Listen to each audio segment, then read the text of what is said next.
How's it going, humans? And welcome to YouTube. So we're in the shop today and I spent the last 2 days cleaning this place. And when I was cleaning, I decided, I want another workbench over here. And I want to make it at some different levels, so that I can have my small bandsaw and my sander actually at counter height, and so they can maybe pull out. So that's what we're gonna do. See how it goes. So what we're gonna do for this is we're gonna have a workbench, an 8-foot long bandsaw, rotary sander on little shelves that can pull out. Does that make sense? It's a drawing. It should make sense. So the drawing doesn't really make sense, so maybe I should just tell you what we're gonna do. We're gonna start by making some pull-out bases for the bandsaw and the oscillating spindle sander.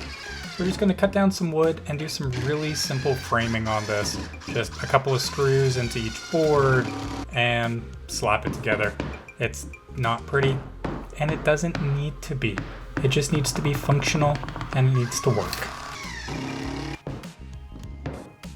So I went pretty simple with the drawer slides. These are just your standard 16-inch full extension ball bearing slides that you could get at any big box store. Now we're going to make a base around it. It's going to be... With our wood cut to size, we can now get this screwed together. So it turns out I should have added some spacers in between the rails and the 2x4s, but I didn't. And you'll see what happens in just a second. We just need to put this rail onto the bottom, and then you'll see my mistake. Moment of truth on this one. Oh, let's see if I did a good thing. Too tight, isn't it? Too tight, just the right way. A little too tight. So, that's an easy fix.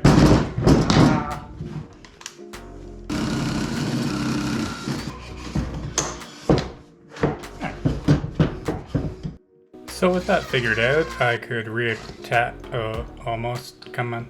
Yeah, you can do it. Yeah! I could reattach our cross brace and give it not a test. So it appears like we need to take care of this board now. That'll work.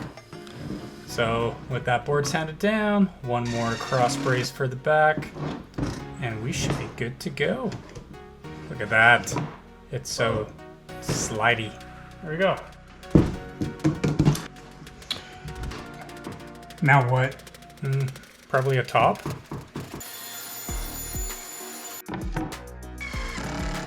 And just like that, our first base is done. That's good enough. Okay, so with this built, the next thing we're gonna do is make the same kind of pull-out rack for the sander. And then with that done, then we'll have our heights and we can be able to build the workbench around the two. So let's do the same thing again, but different. You excited? I'm excited. It's gonna be good because I already know how to do this one. Let's do it. All right. Okay.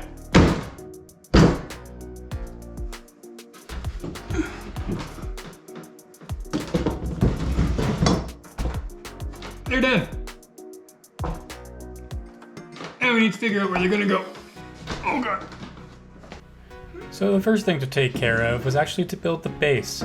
So I laid out some 2x3s and made a simple frame. I think this ended up being about 2 feet wide and about 8 feet long. Just, a standard workbench size.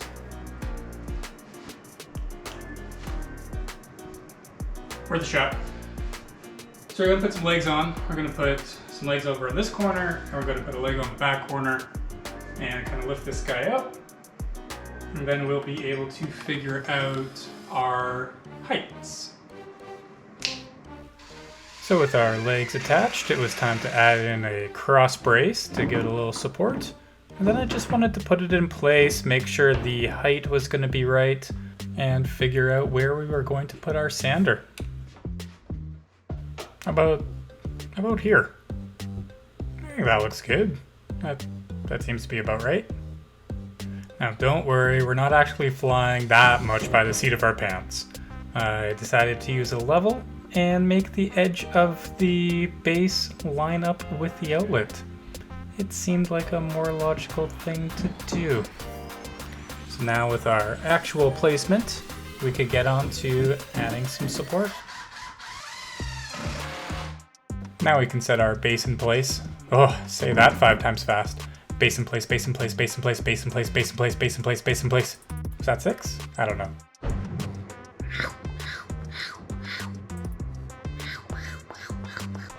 Now we can look to put some uprights on the left side. Now with that done came the dreaded task of figuring out the math to find out where the platform for the sander was gonna go. So 13 1/4 and 4 1/2 is 17 3/4, and that was way too long to do that. So 17 3/4. So with that figured out, it was time to awkwardly mark all the way around where our boards were gonna go. Why am I in here? Oh no. Then we could cut down our pieces and get them clamped into place. So I am just clamping them here because I do want to make sure that this is going to be at the right height.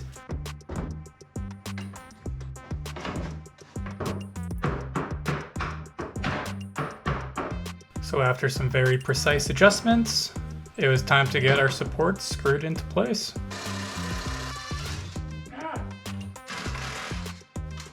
What the? I think I hit a knot. So we have that bit in, and I think that'll work for Mr. Orbital Sander. It goes like this. So now we need to figure out the bandsaw, which is gonna go there at the end. In theory, I don't know why I'm making it so that it can slide out, because it will be able to cut straight, but I just feel like it should slide out. Maybe there's like a curve? Who knows what's gonna be done? So I need to figure out that. It'll be very, very similar to the other thing that I just did. So let's do some math. Again, we love math. Wait, whoa, wait. Did I math that completely wrong? Oh, I think I mathed that wrong. Oh no, uh-oh. I think I needed the difference between 19 1/8 and this height, which is 19 1/8. Oh god. This here, and look, 12 1/8. 12 1/8, not 19 1/8. Let's fix it. Fixed. 12 1/8. So with our heights finally all figured out, now we could finish making the rest of the stand. I added a couple of supports just like on the other side, and really it was rinse and repeat. There was a lot of cutting, clamping, screwing, and really just making it level. It's not too difficult. Just make sure you take better measurements than I do, and it will come out better than mine. It'll be good.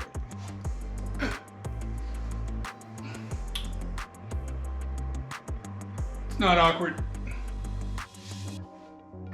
So the last thing I had to do before hooking this to the wall was just add some rails to the front and the back and put some legs under where the bandsaw was going to go, because it's just been floating this entire time. So with that all taken care of, I could get it attached to the wall. Do you know an easy way to find studs is to use rare earth magnets? Right there. And with the bottom against the wall, then I'll deal with a little bit of the wedge problem that we have up here. Cause yeah, I know, it's fine. It's just the way it is, and it's okay. Put a little shim, put in a couple screws in the top, it'll be nice and secure. We'll bridge the gap with the top. it'll work. You'll see. And if it doesn't work, well, just do better than me. You know, that's what it's all about, right? Now with the sander and bandsaw in place, I could add a few spacer blocks and really confirm where these bases were gonna sit. So with that all sorted and tested, I could screw them in, and then we could start working on our top. So for the top, I'm just using some 3/8 plywood. So I ripped it down on the table saw to a rough size, and I'm just doing a rough cut on the chop saw. So with our tops in place, I could screw them down, and then I cleaned up the edges with a flush cut trim router. Now with the tools back in place, I secured them with some leg bolts, and we were almost done.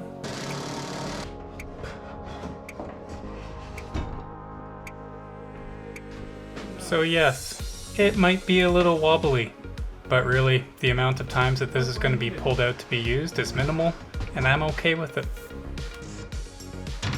Now the last thing to do was hammer fist the bottom shelf into place. You can do it.